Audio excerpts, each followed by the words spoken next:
Welcome back to Skybridge, where legal drama meets jaw-dropping moments. Today, we rewind to a moment that had the courtroom buzzing. Advocate Baloyi, mid-cross-examination, suddenly hits a procedural pothole, completely forgetting about Section 186 of the Criminal Procedure Act. That's the one that governs the subpoenaing of witnesses.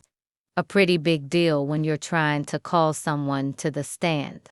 In a twist worthy of a courtroom sitcom, Baloyi then tries to summon a dentist to testify about accused number 3, Prince's dental reports. The goal was to challenge claims that Mncube had a gold tooth, a key detail in the Senzo Maiwa murder trial. But the dental reports said otherwise, no gold inlay visible. The defense pounced, questioning the credibility of the photographic evidence and the police analysis. From forgotten procedures to forensic dentistry, this trial keeps delivering the unexpected. This is a clear indication that the state has ran out of tactics. Someone is protected here.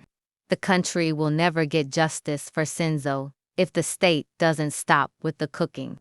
Thank you, Advocate Mnisi, for reminding Baloyi of this section of the Act.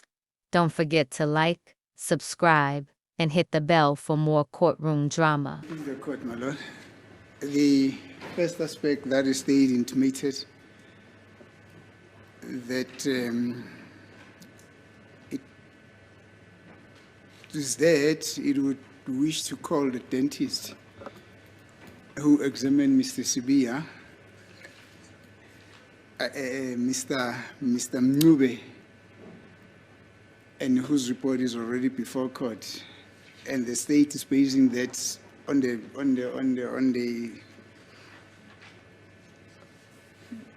argument that in every circumstances the state has a first pick on witnesses. That is a gross misrepresentation of facts, my lord. This witness, for starters, Dr. Ali, is nowhere seen in the list of state witnesses. The state can only have a pick of witnesses when they specifically state the name of that witness in their list of state witnesses in terms of Section 144 of the Criminal Procedure Act. Dr. Ali, it's none of those witnesses. The state argues that by virtue of the fact that Dr. Ali works for the state, he then automatically becomes their witness. It also does not work out like that, my lords.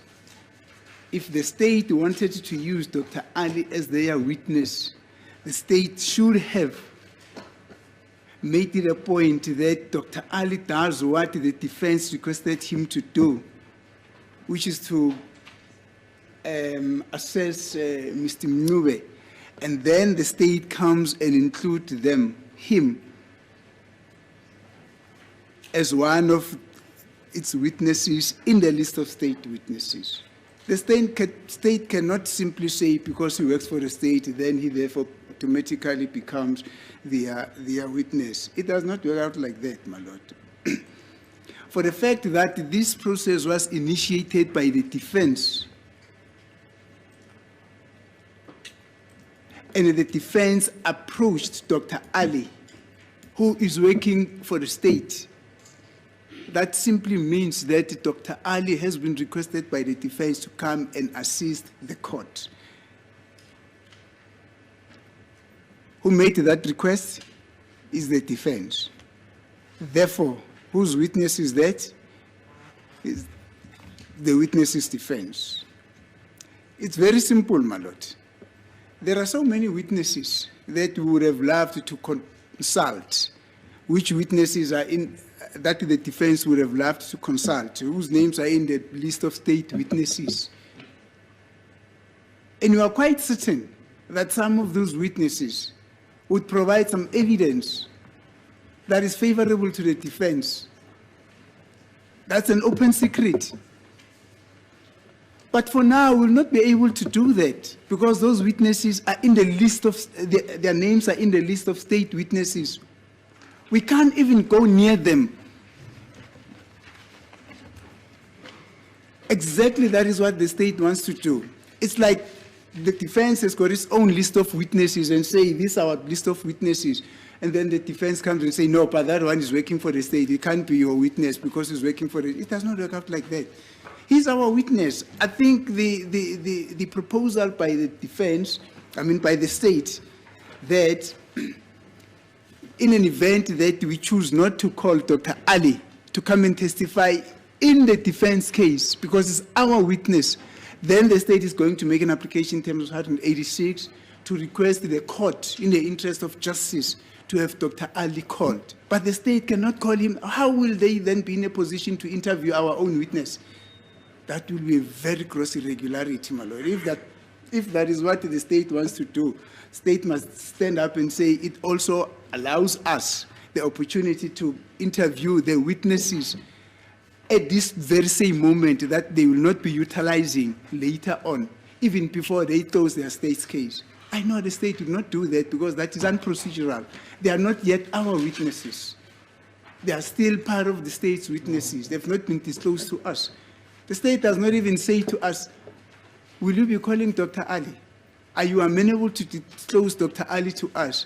The state simply says that, no, I want to call that witness because he's working for the state, and simply because he's working for the state, then we've got a first preference.